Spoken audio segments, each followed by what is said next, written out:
গৃহযুদ্ধের প্রতীকী বাংলাদেশ গত কয়েকদিন যাবৎ বিভিন্ন আন্দোলনে অচল ঢাকা।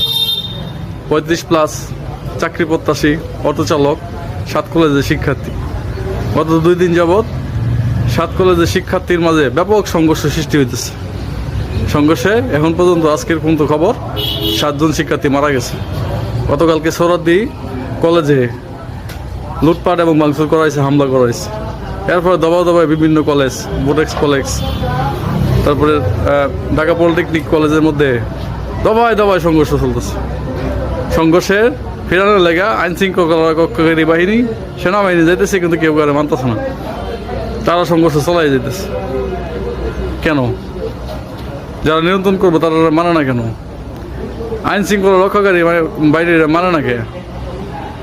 অনেক কেন প্রশ্নের উত্তর এখন খুঁজতে হবে। তাহলে কি